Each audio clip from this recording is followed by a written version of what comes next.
Pemerintah secara resmi melakukan penyesuaian harga bahan bakar minyak atau BBM. Harga BBM bersubsidi dan non-subsidi pun mengalami kenaikan. Pemerintah menyiapkan beberapa kompensasi dari kebijakan penyesuaian harga BBM ini. Salah satunya yang disiapkan oleh pemerintah adalah bantuan langsung tunai atau BLT BBM bagi warga kurang mampu.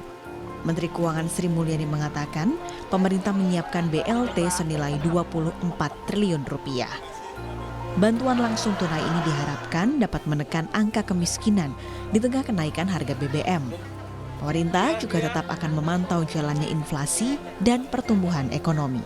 Bantalan sosial tambahan sebagai bentuk pengalihan subsidi BBM sebesar 24,17 triliun rupiah. Bantalan sosial tambahan ini akan diberikan kepada pertama 20,65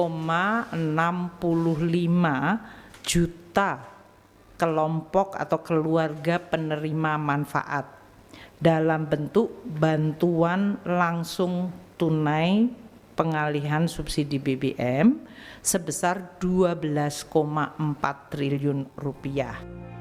Sementara itu, Menteri Sosial Tri Risma hari ini menyebut BLT BBM sudah dialokasikan pemerintah dan dipastikan akan sampai ke tangan masyarakat yang membutuhkan.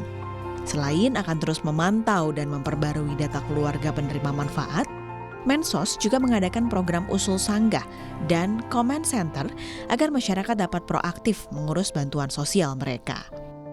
Pemberian ini akan kita berikan 150.000 4 kali, namun kita berikan dalam 2 tahap. Jadi per tahapnya Rp300.000. Kita berikan per September ini dan nanti pada awal Desember kita berikan yang kedua. Nah, di dalam perjalanan itu, apabila tadi untuk mengantisipasi itu, maka warga bisa mengusulkan, kami punya situs namanya Usul Sanggah, jadi warga bisa mengusulkan dirinya sendiri ke dalam program Usul Sanggah itu, dan kami akan cek di lapangan antara daerah dengan pendamping kami. Kami punya pendamping 70.000 di seluruh Indonesia. Dalam penyaluran bansos BBM ini, pekerjaan rumah pemerintah adalah memastikan pengucuran bansos tepat sasaran. Pemerintah harus mengawal bansos BBM ini agar bisa jatuh ke tangan warga yang benar-benar membutuhkan. Tim Liputan, Kompas TV.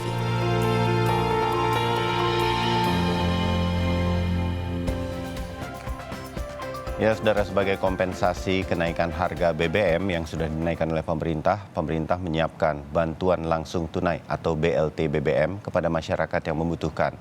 Di sisi lain, penyaluran dana BLT seperti ini yang dilakukan pemerintah dinilai sering nanti pada kenyataannya banyak tidak tepat sasaran atau ada beberapa hal yang kemudian tidak tepat sasaran. Nah, apa saja yang sebenarnya bisa dilakukan oleh pemerintah untuk memastikan bahwa pengucuran dana BLT BBM kali ini tidak jatuh ke tangan yang salah atau meminimalisir hal tersebut. Kita akan bahas bersama narasumber untuk Sapa Indonesia Pagi, hadir secara daring. Ada tenaga ahli utama dari Kantor Staf Presiden atau KSP, Abraham Wirotomo. Lalu ada pengamat kebijakan publik, Trubus Rahadiansyah, dan Direktur Eksekutif Indes sekaligus ekonom Tauhid Ahmad. Mas Tauhid, Mas Trubus, Mas Abraham, selamat pagi, salam sehat untuk kita semua. Iya, selamat pagi Bayu, pagi ya. Pak Trubus, Pak Tauhid. Ya, terima kasih. Kita akan sedikit fokus, kan kalau BBM-nya sudah naik, pemerintah sudah naikkan, tinggal BLT-nya ini sekarang. Mas Trubus, Anda punya catatan, nggak terlalu, ini bukan hal yang baru pemerintah melakukannya, begitu sebagai sebuah kebijakan publik ketika ada sesuatu yang dinaikkan seperti BBM, kemudian ada BLT, bantuan langsung tunai untuk membantu daya beli lah ya, masyarakat yang sudah dihitung di beberapa titik begitu. Saya menyebutnya ada 20,65 juta penduduk, keluarga penerima manfaat, dan ada 16 juta penduduk yang gajinya maksimal 3,5 juta per bulan itu untuk mendapatkan 600. Anda melihat ini sudah tepat? Belum, Mas, belum. Karena apa? Karena masih banyak orang yang di luar itu, yang di luar apa namanya BLT dan BSU. Terutama yang untuk BSU yang agak rumit itu karena apa? Karena menurut saya BSU kan ditentukan 3,5 juta. Nah, dengan juta ini kan tentu di prakteknya nanti kan menimbulkan banyak ini kecemburuan. Bagaimana yang penghasilannya 3,6, bagaimana 0,7 dan sebagainya. Nah, karena itu menurut saya ini data terkait 3,5 juta ini kan sebenarnya kita belum punya data yang valid gitu ya. Yang ini karena kalau yang BLT sudah, yang BLT sudah relatif lah mendekati walaupun belum valid betul. Tapi akurasi data untuk yang BSU ini masih minim. Karena apa? Karena data itu data yang ada ketika yang dikeluarkan oleh Kemenaker dan lainnya lembaga-lembaga yang lainnya itu kebanyakan sebelum COVID, Mas. Nah, kalau sudah selama COVID itu mereka banyak yang di PHK. Kalau udah di PHK, mungkin data dulu 10, sekarang mungkin jadi tinggal 3 atau 4. Nah, ini kan harus dicek semuanya. Jadi menurut saya ini terkait dengan BSU harus betul di upgrade ulang lah menurut dengan baik. Tetapi yang BLT memang juga harus disempurnakan.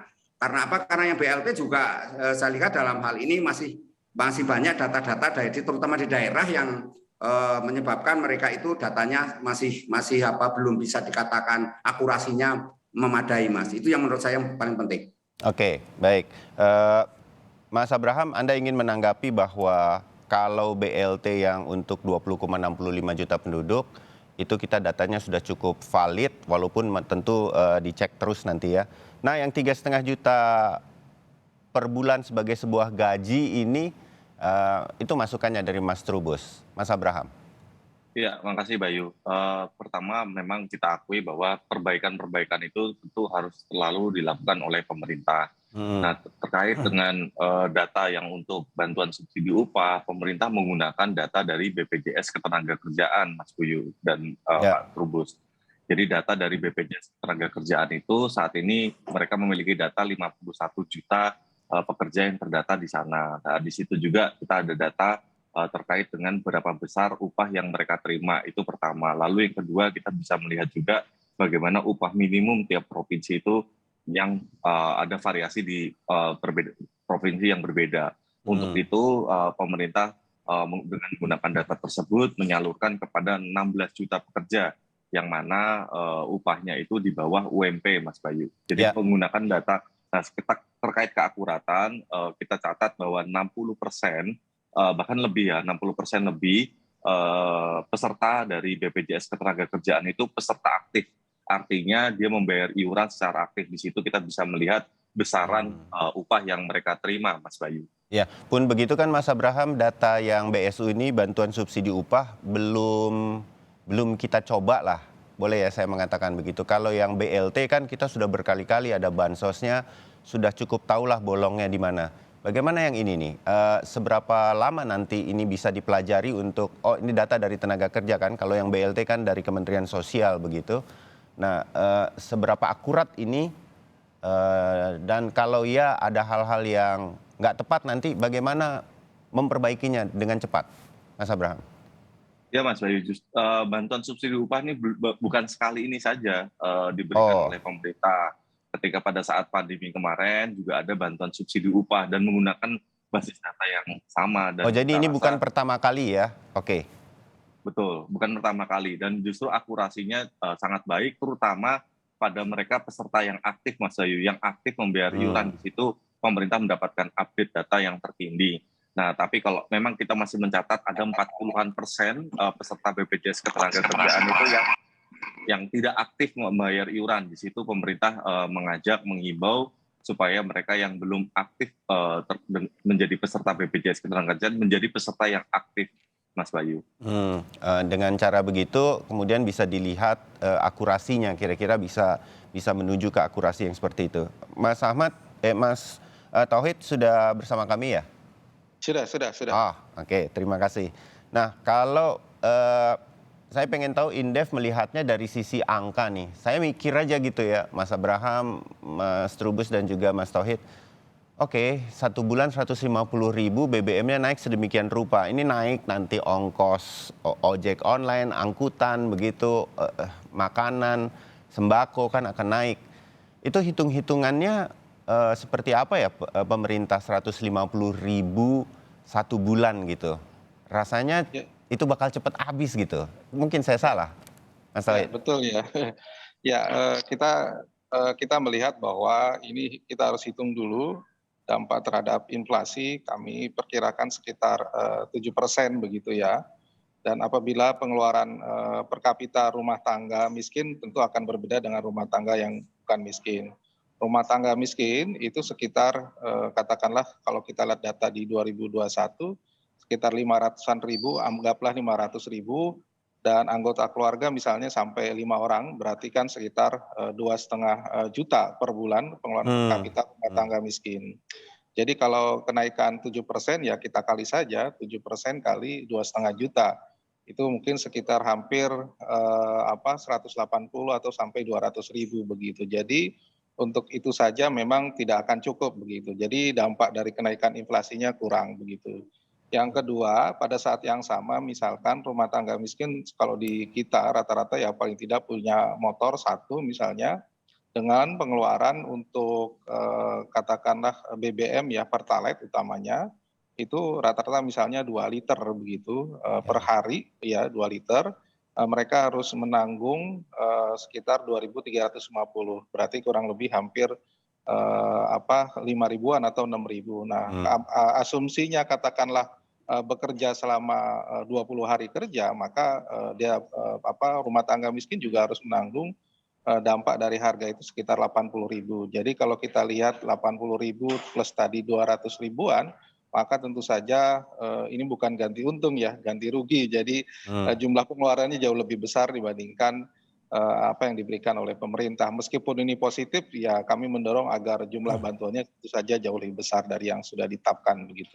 Ya, mengenai hitungan ini pemerintah punya perhitungan seperti apa sebetulnya, Mas Abraham, dan ada kemungkinankah bahwa ini akan ditambah, Mas Abraham? Ya Mas Bayu, ya jadi sebenarnya basis data yang kita gunakan dengan Pak Tauhid sama ya, kita sama-sama menggunakan garis kemiskinan dari BPS. Tadi angka garis kemiskinan kita itu kalau per yang 2022 itu sekitar 2,4 juta per bulan per KPM. Ya. Nah, apabila kalau kita lihat bantuan BLT BBM itu 150.000 per bulan, itu artinya ada tambahan 6%, Mas Bayu. 6% tambahan dari pengeluaran mereka. Nah, dari BLT.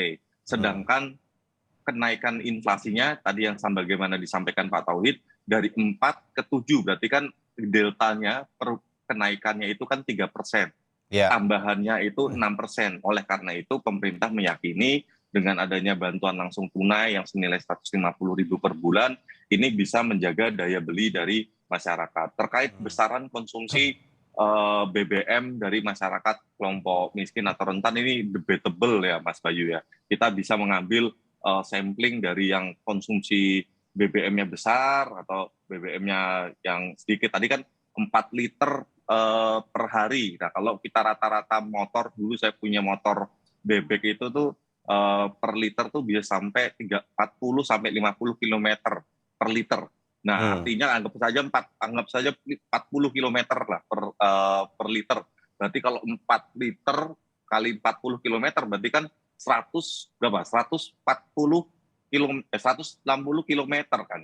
Itu kan luar biasa. Nggak semua orang lah melakukan setiap hari perjalanan sejauh itu. Jadi kalau pemerintah ngambil rata-rata, diambilnya angka rata-rata tadi itu dengan melihat dari rata-rata garis kemiskinan sekitar 2,4 juta, pengeluarannya 2,4 juta per bulan, tambalannya 6%, sedangkan potensi kenaikan dari inflasinya itu 3%. Untuk itu pemerintah meyakini dengan demikian daya beli terutama kelompok rentan dan orang miskin itu bisa terlindungi. Di situ yang menjadi prioritas dari pemerintah, Mas Bayu. Oke, terbayang apa yang sebetulnya menjadi bayangan pemerintah. Mas Trubus, Anda punya pendapat mengenai besarannya ini 150.000 per bulan selama 4 bulan? Iya, menurut saya ini memang besaran jumlah besaran dari angka yang diberikan sejumlah 150.000 itu menurut saya sangat kecil ya Mas. Jadi arti bahwa kalau bisa memang pemerintah harus menaikkan, karena kalau 150.000 saya rasa efeknya nggak terlalu signifikan dalam hal protek daya beli masyarakat. Saya menyambung dari pernyataan Pak Tauhid tadi. Jadi memang disinilah kemudian masyarakat itu harus banyak berkorban. Karena itu menurut saya pemerintah harus memikirkan ulang ya terkait dengan yang 150.000. Tentu ini memang pemerintah nanti alasannya mesti BBM-nya yang APBN yang harus digelontorkan jauh lebih besar. Tapi ini sebuah resiko dari sebuah kebijakan. Jadi dalam hal ini memang harus ada upaya dari pemerintah agar menaikkan, jangan hanya 150.000. Kalau perlu karena kenaikan pertalite saja 30%, berarti sedangkan untuk Pertamax itu sekitar 16%. Berarti kalau dinaikkan ya mereka harus naik dari 150.000 ke tataran misalnya 1 juta misalnya satu per bulan. Itu jadi ada angka yang diterima itu bisa membuat masyarakat daya belinya mampu bertahan, Mas. Yang kedua bahwa masyarakat selama ini sudah cukup berat dalam konteks karena pandemi COVID dan bantuan dari pemerintah makin lama makin dalam kalau jumlahnya sama ya, tapi makin kecil nilai rupiah itu sehingga yang terbeli adalah barang-barang yang hanya mungkin konteksnya hanya kebutuhan dasar gitu ya. Sehingga ini memang yang harus diperhatikan supaya pemerintah juga memikirkan jangan hanya kebutuhan dasar istilahnya cuman beras dan ini istilahnya sayur-sayuran, tapi juga bisa beli minyak goreng dan di satu sisi juga bisa beli makanan yang lebih bergizi. Kira-kira itu Mas menurut saya. Oke, baik. Mas Abraham nanti ditanggapi masih berkaitan dengan besarannya dan juga saya juga akan lebih fokus nanti di bagian kedua setelah jeda berkaitan dengan pelaksanaannya nanti. Pada waktu pelaksanaannya ini nih yang nanti kita biasanya suka muncul banyak masalah dan apa yang menjadi keyakinan pemerintah bahwa kali ini itu akan berkurang atau sudah diminimalisir. Kami segera kembali, tetap bersama Sapa Indonesia Pagi.